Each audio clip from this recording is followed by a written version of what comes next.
Ladies and gentlemen, here is Mr. Gary Smith. Hello, Hey, Gary. Kurt. How you doing, Kurt? Good, thanks. I'm in good old D-land as usual. Well, as usual, I was Yeah, Heraclete last week, and okay, there's a topic. I didn't know really what we want to talk about. So let's talk with Mr. Gary Smith about, well, where do we begin? Do you want to begin with Paraclete? yeah. Let's do Paraclete. I've just watched the jumps that you've uploaded. I watched them last night, so I'm up to date with the first two teams, should I say, with airspeed and rhythm. But yeah, I think great competition to watch from the outside. Yes, so what did you see? I mean, some of the stuff has been said already, but what do you think I mean, Airspeed is one of your main rivals. You're still coaching Hayabusa, right? Yes, correct. In fact, So, Hayabusa is training right now. They're training in I think Ice Mountain. so actually, I mean, obviously, Airspeed wasn't super happy with the performance. What did you see? I mean, what is it that is keeping Airspeed on this 31 plus level? Well, yeah.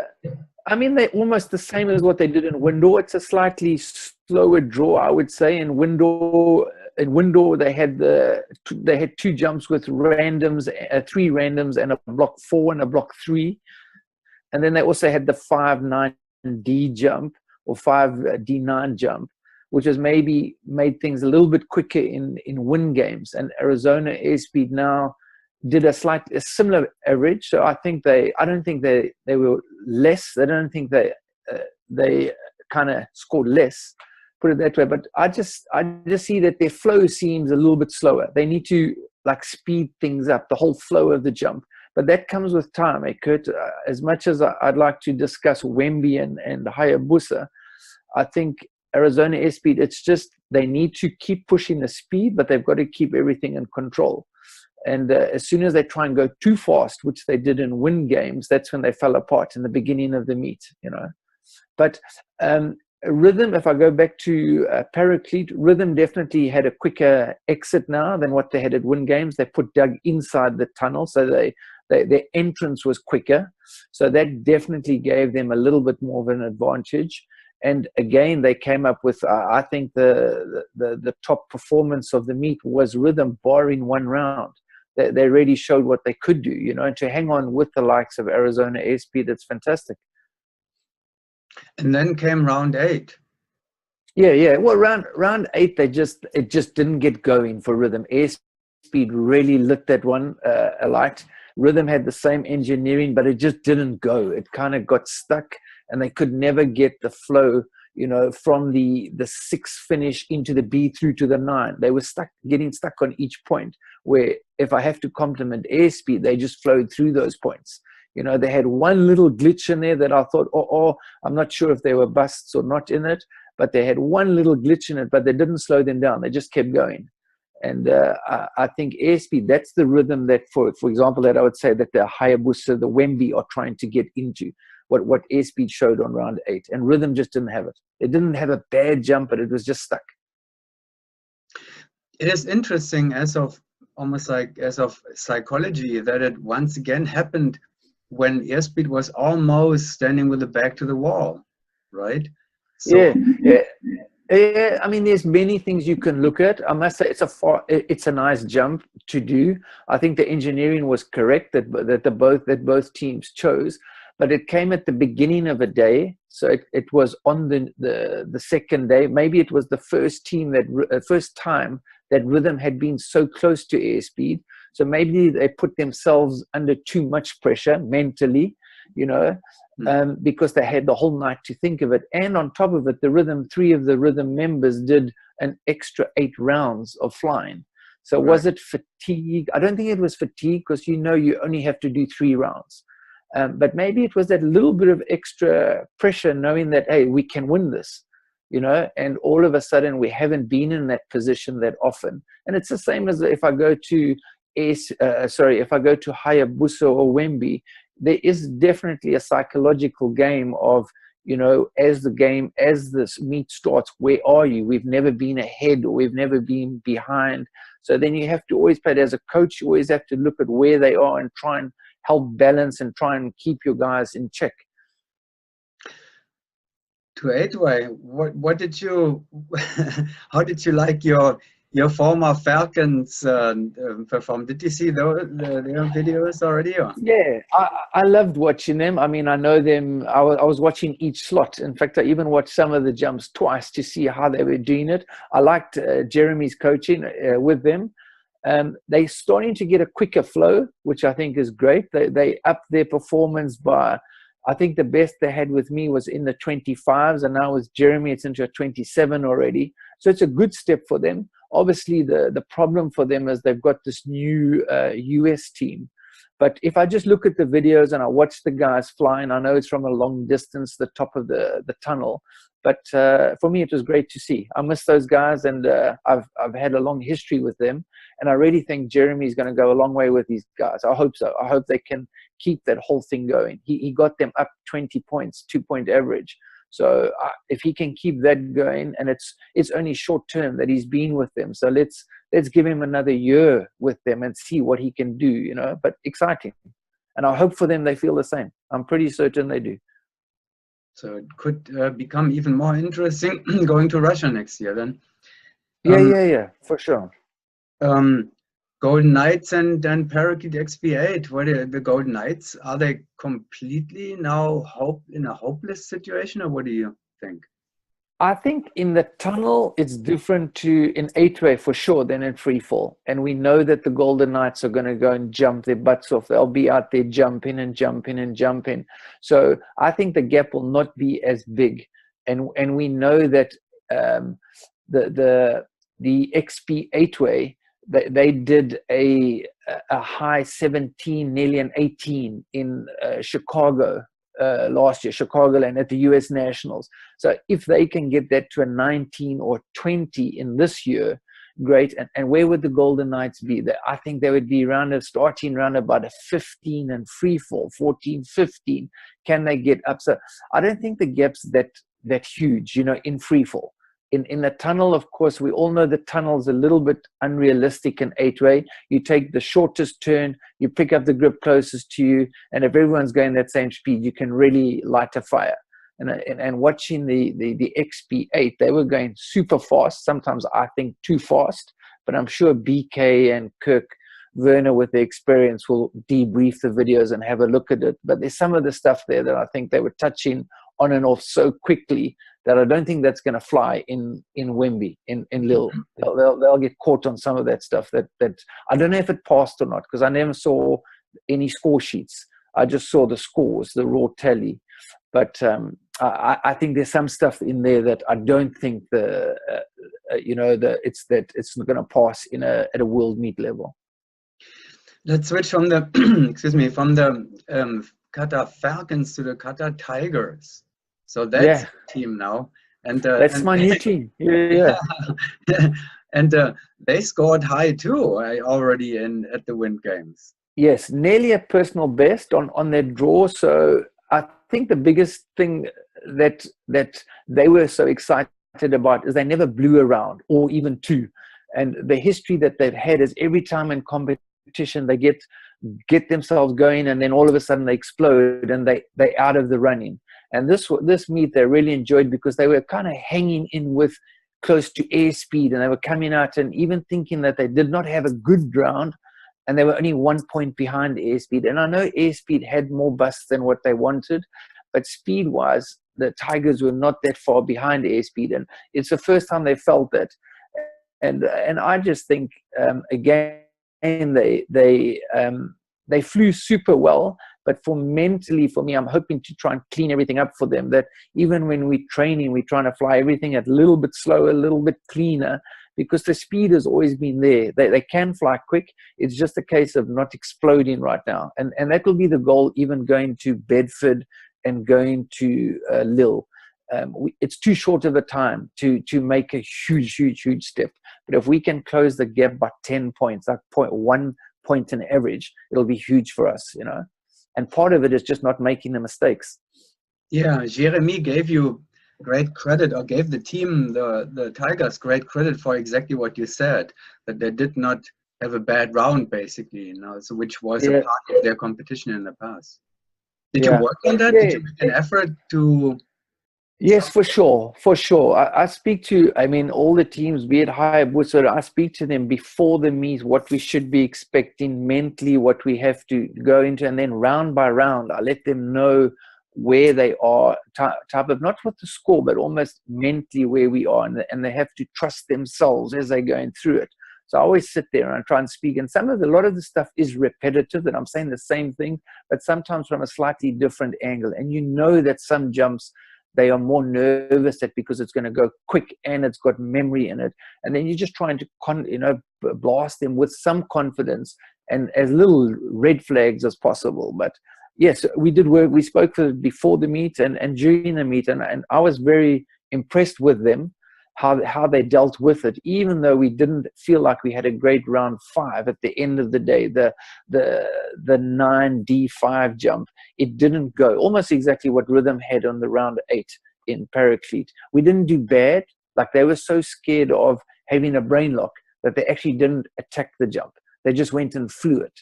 And then they lost by 8 or 9 points to Hayabusa, I believe, on one jump, and you can't have that. I'd rather see them attack it and have a brain lock in the attack, because you'd still score the same, if not more. Hayabusa? Super strong, man. I think we were all shocked because they had lost in Bahrain. We spoke about it. We didn't have an official debrief together with me, but we were online a lot. We spoke about their training leading up to win games. I was more involved with that. I worked with them a little bit in Windor, and I think, again, when I watched them, the 10 minutes before, I mean, we trained before 2 days, 3 days, I think it was, but the 10 minutes before the meet, I said to them, I hope you haven't peaked too soon, because this was brilliant. They were on top of it. It was smooth. It was fast. And they managed to keep that almost together for 20 jumps. So they did the 10 minutes before. We did 10 jumps at 1 minute a jump, and then we did the meet. So for me, it's such a super, super strong performance that, again, I hope that they're training right now today. They probably just finished now. They've got another hour tomorrow. And then, of course, then they're getting ready for Bedford, and then it's Lille. So, they will be super strong, hard to beat. I think very tough for Wemby, for anybody to beat them, but not impossible, as we've seen. And that's what motivates Hayabusa right now. The second place in Bahrain was not a great feeling for them. They've accepted it, that you can come second, and it's motivated them to work even harder. Yeah, and it shows. That makes me even more confident. Let's do just a few minutes. Like, we could speak for hours anyway, but just a few minutes quickly for the new blocks. So what do you see for the new blocks? Block 13, I really like. Obviously, I think everybody's nailing it in their own different styles. The Wemby style, where they really slide the pieces over each other. They shear right in the beginning. Hayabusa and Arizona, very similar, where they kind of just step forward with the shear. They kind of do a 50-50 split of rotation and shear. I think is the easiest way to do it. Maybe not the quickest, as Wemby proved, but I think the Wemby start is not easy. Where you have to build. I think you need high skill to do it that way. So it depends where you come from. If you're coming from something simple as a star and a random M or O, and you're moving forward into it, I think you're okay. But if you're moving from a random where one person's sitting still and the other man moving forward, like a G, maybe not the easiest, or an 18 finish into it, not really the easiest start. But I think 13, no problem. Block 1, I hate. I really, even from a coaching point of view, people are hitting knees, and if you don't cog it properly, or hitting somebody in the side if the piece shifts a little bit. So a lot of injuries in the tunnel from knocking knees, knocking elbows from the two pieces. And I'm a victim. You're right. with Tigers right now, we're doing it different to air, exactly the same as airspeed, but we have the different piece. We have the front piece turning first, and the back piece clicking onto the front piece. So I think it's just a choice of, I heard Nicholas say that their back piece can spin so fast. We have it on the front pair with Tigers. And I think each team's, they're kind of different. Hayabusa's experimented a little bit with some vertical in the block, and you have to be that high level to do it. And then, of course, you've got two different block ones, and then you've also got B slots. So and you can point the block one the different direction. You can point it the other way. Right. So there's so many different variations, and then you have to get those pieces spinning.